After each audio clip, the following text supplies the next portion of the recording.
have Anna Elizabeth coming in to share with us and talk to us about surrender. She's a healing specialist. I mean, how cool is that? She is the founder of the Five Facets of Healing and Heartwise Healing Solutions. Oh, look, here she comes. She's a speaker, she's an author, and she's going to talk to us today. And I want to make sure I do surrendering to the wisdom within. I love that. Releasing resistance, going ahead and returning to your true self. I think sometimes we forget that you're straight from love, right? And you return back to your true self. Her reflective quote is darkness cannot drive out darkness. Only light can do that. Hate cannot drive out hate. Love, only love can do that. By the wonderful Martin Luther King. And the book that she's going to recommend to us today, The Boy Who Harnessed the Wind. Wow, that title gives me chills. And that's by William. There's no way. Campana. Go ahead and say, Campana. yeah. Let's say I can butcher some pronunciations. Welcome, Anna. Thank you for being here. Thank you, Carol. Thank you so much for putting this together. And all I can say is, wow. So I've been able to sit on almost all of the conversations the last 2 days. And it's a tough act to follow. Every single presenter has just been amazing. And so I'm just honored to be in your company and the company of all of these presenters. Thank you for having me. Oh my gosh. First of all, you're so welcome and thank you for being here. And Anna, I think you bring something up. I do believe everyone, coolest thing about this, different facets to surrender being shared through everyone's unique story. Mhm. And you all showing up and speaking and sharing, those of you that do it for a living, and those of you that are doing it for the first or second time. It's unbelievable. So thank you for that's how we touch many, many, many, many lives. And that's how we're able for others to remember that they matter and their stories matter and they're children of God and they are loved. So many people don't know that. So thank you and all for sharing your stories because these little pearls of wisdom, hopefully more and more are realizing how important that they are. So anyway, we can start talking and talk and talk and talk. Please, Wicked. please share the story that you want to share today. Talk to us about how we're surrendering and going within. Yeah, thank you. So, it's interesting. I made note of all of the speakers and yourself who mentioned facets so many times and the work that I birthed through moving through the dark times of my life is the five facets philosophy on healing. And that's all about the five facets of the self, bringing us back to self. And I've been wondering as I've been listening to all of these speakers, just these great stories, wondering how I was going to start. And Rochelle, um, her story especially moved me in the way she started with the number 92.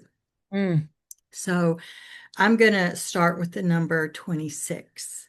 mm, And I want to preface this by saying I have three sort of childhood memories, one of which was that I wanted to be a mom one day. And it was more than just wanting to be a mom. I just knew I was going to be a mom. There was no question about that.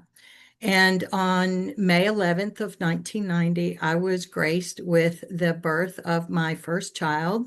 His name is Gavin and he lived 26 minutes. There wow. were unexpected delivery complications. It was a textbook, classic picture perfect pregnancy. And what I later discovered is what he ultimately died from is something that's very common in childbirth. What is uncommon is that it's fatal.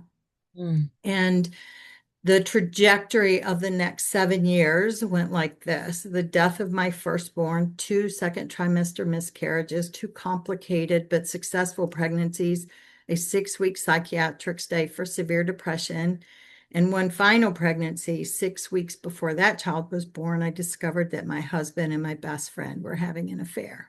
my As God. you can imagine, and anyone watching, that is a lot of loss upon loss upon loss.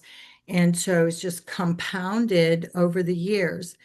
And I had hours after I heard the words, "I'm sorry he didn't make it," for Gavin, I had this distinct thought that came out of nowhere. And that was, I didn't want to spend a lifetime mourning him. And what I say is, I didn't know what that meant, what it looked like on the other side, or how I was going to get there. But there was this seed that had been planted. And then during that 7 year string of losses, it was 6 years and 10 months to be exact, there was a question that relentlessly drove me. And that is, how is it that some people go on to live happy, fulfilled lives following tragedy, mishap, or mayhem, while Mm, others succumb to drugs, despair, a life avoid, or suicide?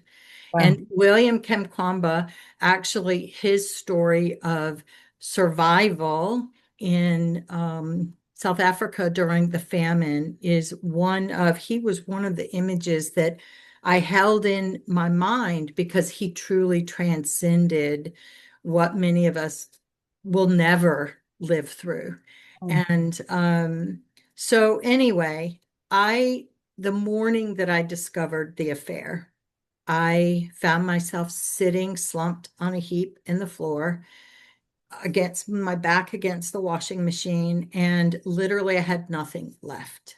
Like, someone mentioned, I think it was Liz, about there's nothing left. Like, I literally had always held on to hope that things would be better through all of those situations and all of the turmoil. Things would be better. And that morning, I was just devoid of hope, which was really the first time in my life. mm, So there's many, as you can in a moment, many surrender moments along the way, surrendering to the fact that my son was not going to be a part of my life, mm. as I had expected and anticipated that it would be. It was foreign to, even though I knew that not all children lived, it was something that was way out there. Oh, Unimaginable. it was just never, I never thought, as many of us do, we never think that it could happen to us. Mm, And I'm going to back up just a little bit, because you and I, in our beautiful conversation before, one of the things that I said is surrender has always been a very challenging word for me. I've always associated it with giving over to someone else's control, mhm, someone else's will, someone else's desire. So for me, surrender was really losing myself according to someone else's expectations. And interestingly enough, surrender for the last 6 months, and you can't make this up, it keeps showing up over and over and over again in my life. And so when this opportunity came, I was like, the universe, God, was saying, stretch yourself now, let's go beyond. mm, And mm, so anyway, I had a decision sitting on the floor, and I just was willing God ultimately to, one night I had prayed, didn't generally pray. And during that 7 years, there was one night I went to bed and I prayed. I said, "Dear God," they say, that we say that you don't give us more than we can handle. I can't take any more, and I can't end my own life. So mm. please take me tonight." And I would wake up alive, and it felt like I couldn't get living right and I couldn't get dying right. And I know that sounds tragic, right? But that's really where I was at that time. And so as I'm sitting on the floor, literally devoid of everything, I was like, okay, just swallow me up. just come on, because there's nothing left. And I don't know how long I sat there. It was hours, I think. And finally I realized, okay, nobody's coming to pick me up off the floor. The floor is not opening up to swallow me whole. I'm not going to disappear. So what am I going to do? What am I And going I got up and I made a phone call, which ironically was to a church that my then husband's family had been a part of for years. It was a church we were married in. I didn't attend it very often. I have a complicated past with God and religion and the church, which I've since been able to heal. But at the time, I was still struggling with that. And anyway, that one phone call became a major turning point for me.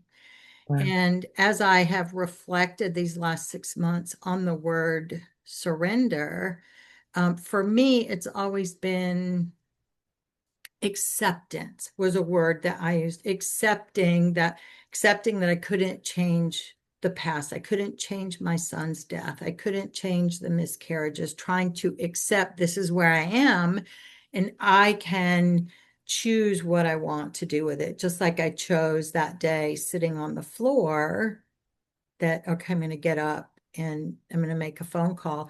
And I received a message from God, spirit, source, whatever word you want to use. I call it the universe. Is just message.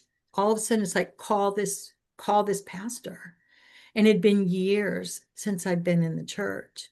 And ironically, and you can't make this up, you've seen and we've heard stories from the speakers about miracles and divine timing, divine appointments. Literally, the pastor picked up the phone and he said, I'm literally moving right now.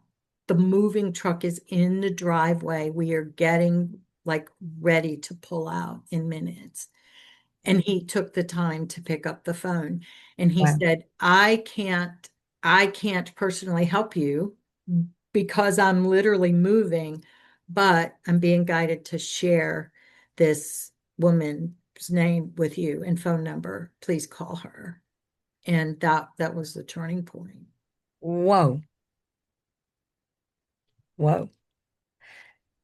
You know, one of the words that you used so beautifully in your story is you were willing. Willingness. Hmm. And whether it's a willingness to surrender, a willingness, or, and I'm going to say this again because it's the truth, to practice it at a particular moment, to practice Hmm. surrender, to choose surrender, whether it is a willingness to forgive. And I want to point out that, I mean, I'm covered in chills that you had had this odd relationship or experience through that particular church and where you were with God and all the things. You were willing, you were, you said yes to call someone from a place that you were not in right relationship with. It wasn't, it was the, and you know, we can whole different summit, right? We can talk about religion, people running churches, and God. You know, it's Hmm. of course, in my complete faith, by the grace of God, the Holy Spirit nudged and said, "Go ahead and Yep. call the preacher man," Yes. and Yeah. you were willing to say yes. Yes. And so and that's so important, right? Just accepting. And I I really have these last 6 months and then our conversation and really diving deeper into surrender. It's been the word that's coming to me has been like a balm for me because now it I was challenged to look deeper, right? And coming to surrendering to what we are. And when we say we are source, we are God, God is in us, we are in God, right? We are one, we are in all things. So that is all within us. That light is within us. And I've been able to have just a deeper understanding, a more comforting understanding that, as I said in the title of the speech, it's surrendering to what is within, but that is God, whatever word you want to use. I personally say the universe, and for I can imagine that I will always use that in some form. Um, but it is beautiful to see how people identify with words and God. And you're right. There's, to me, and even as a young girl, and that was part of the reason I walked away from the church, was because I saw paradox and hypocrisy. And I didn't, to me, that wasn't God. That wasn't what I knew inside. That wasn't the divine spark of true divine love, unconditional love that I knew at my core, even as a young girl. So yeah, that is a whole nother conversation. And yet it's coming back to us. And one of the things that I have said, so in answering that question, how is it that some people, that question spawned thousands more questions. And ultimately, what I discovered is that we are all born with five universal gifts, which are an academic, emotional, physical, social, and spiritual side facets of the self. And they exist in a hierarchy that's unique to each one of us. And all of the work that I do centers around helping people get in touch with, and I've said from day one, actually, even being not in the type of close relationship with God and not using the term God, I've said they are God-given universal gifts from day one. That is how I've described that. And so we're born with the exact same gifts. It's just the details that comprise them are different. And I'm trying to think, who was it? Oh, you said in your ad, we have more in common than we do in differences. And girl, I've been preaching that for decades. I really believe that we do. We have more in common if we're just willing to sit in compassion and listen and understand that we are different in our experiences, Mm. and yet we are all birthed from the same source. Okay, so wow. And thank you. And again, the word willing came up to be able to, while sitting and listening, first of all, we have to be willing to listen.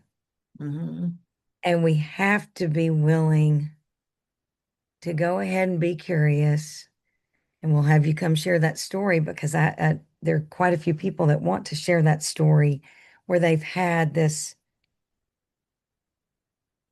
uneasy, not great relationship with the particular church they were going to, whether it be the members or the administration or whatever it is. But in all those things, we come up with these imperfect human beings, hopefully doing the best they can, all of Mhm. us, representing pure love. And when you say universe, you know, and my faith, God being the creator of all things, the universe, all of Mhm. us, etc. It's very easy for me to hear that.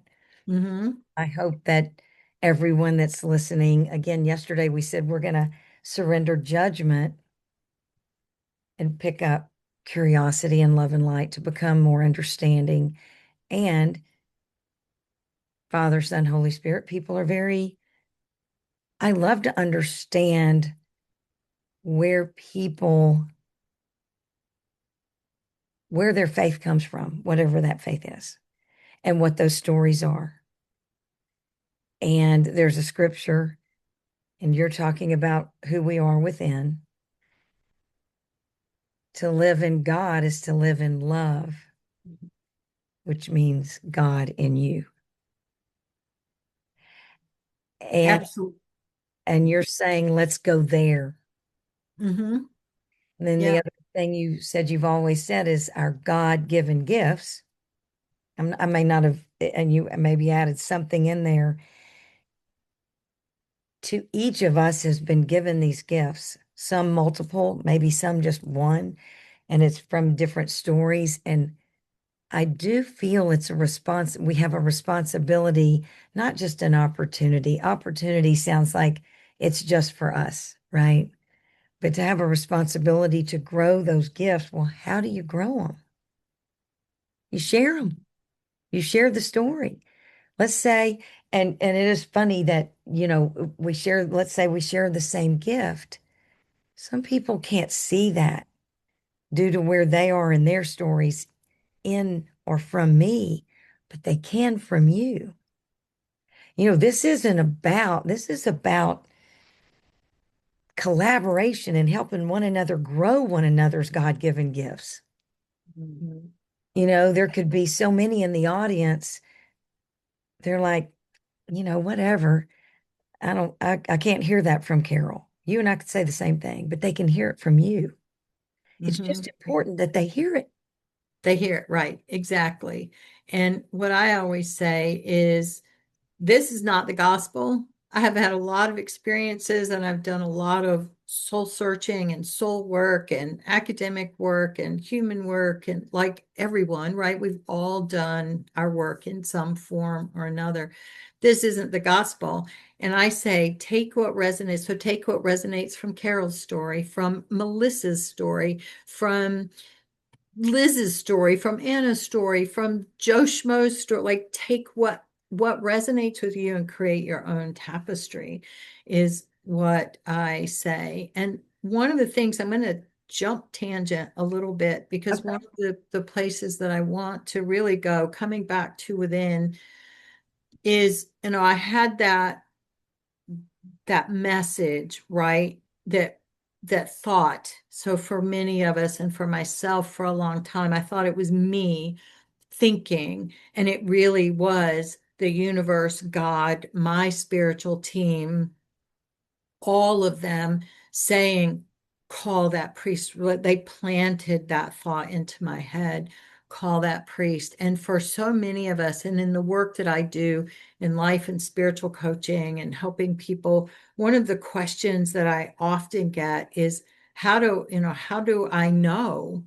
How do I trust? And because when we get messages, we get them in our head and we hear it in our voice. And so that's where one of the places that trip people up, and myself for years, because I thought it was coming from me, not through me. And I think I've coached so many people in this and through this to help them understand. So it helps them to better trust what is coming through. You will hear it in your own voice, most of the time.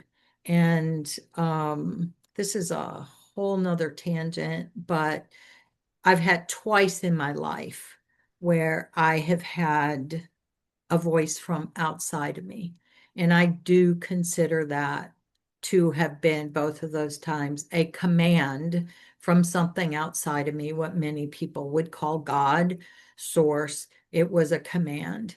And the last time that happened was the day that I discovered from one of my children that someone had told them a lie, that I tried to kill them when they were babies. Oh, dear God. Okay. And It's going to be a they whole. had, yeah, they had lived with that for 15 years, Oh, my that God. lie. And so I've spent the years since, that was 5 years ago. So I've spent the last 5 years leaning into forgiveness. Who was it that mentioned that? Somebody mentioned that earlier, forgiveness. Really, really leaning into, what does that mean and look like? And more importantly, surrendering to, I can't change that. And that was one of the times. So as you can imagine, I thought I knew who had created this lie. I still to this day don't know, but I thought I knew. And immediately I had what is called a rage, I call it a rage reel that just ran through my mind of Oh all yeah. the ways that I could get even. Oh yeah. And some of them, I'm not proud to say, but some of them included murder and Oh, torture. It okay. was So just now, like this movie. And I heard this voice, literally this booming voice that said, forgiveness is all you can do. You will not return hate with hate. wow. Okay. So I unfortunately have to stop there because this is an unbelievable moment. And I want to say to all, and I'm going to, your beautiful quote. Oh, and we are way out of time. No, but that's okay. Because you know what is important? I think many people resonate with someone has shared something that's not true. This Mhm. being an unimaginable statement that someone has shared, and I'll go to forgiveness like surrender is a practice, Mhm. and it's an enormous practice. So, and I'll throw that into because it's in the Lord's Prayer, Mhm. our Father, and I want to pray this anyway, that everything that has been shared and received today, that by the power of the Holy Spirit and by the grace of God, has or will reach the ears of those that need to hear the messages, these incredible stories. And I pray those things in the prayer. And if you know this prayer, please pray it with me. But it's our Father who art in heaven, Mhm. hallowed be Hallowed be thy name, thy thy kingdom, kingdom come, thy thy will will be be done done on on earth earth as it is as in it heaven. is in heaven. Give us this Give us day our this daily day our bread daily bread, and forgive and us our forgive us trespasses our trespasses, as as we we forgive forgive those those who who trespass trespass against us. against us. And then And, yeah. the kingdom and the power and glory forever and ever. And I say that because in there is forgive me as I forgive others. Hmm. And Yep. so when I think about forgiveness, and I'm not in a very forgiving mood, number one, I realize it's a gift to me, to myself, Hmm. and that I have to be willing to forgive as I hope to be forgiven Hmm. and to pray for those. It's kind of easy, right? It's not only easy, it's fun to pray for those that you love and Hmm. that, and those you don't know who you can't imagine their lives and lift them up. But to pray Yeah, with someone, and I lift them up right this minute, whoever that started from, and I pray for you and your absolutely. child. To pray for them. Yep. Right. Because going back to the quote, right? Darkness cannot drive out darkness. Mm-mm. And whatever, for whatever reasons, and that's a whole nother story, but the reasons that I believe that that was shared, it came from a place of darkness, Yes. right? And I could choose to perpetuate the darkness or allow the light to shine. And I'm so Okay. grateful for that message, that booming voice, um, that said, no, this is not you. This is not who you are. This is not why you came here. This is not what you want to do. This is what you're going to do. You're going to Surrender be the light. You're going to surrender. Yep, absolutely. again. And Melissa spoke about it. You're going to surrender the darkness. You're Hmm. going to practice. And I do hope that, God is speaking through all of us, anyone who is carrying and hanging on to darkness, which does exist, surrender it. You're not, you're of love and light, and you are a precious child of God. Your story matters, you matter, and you're loved. And I'm going to wrap up. I can't thank the speakers, the storytellers enough.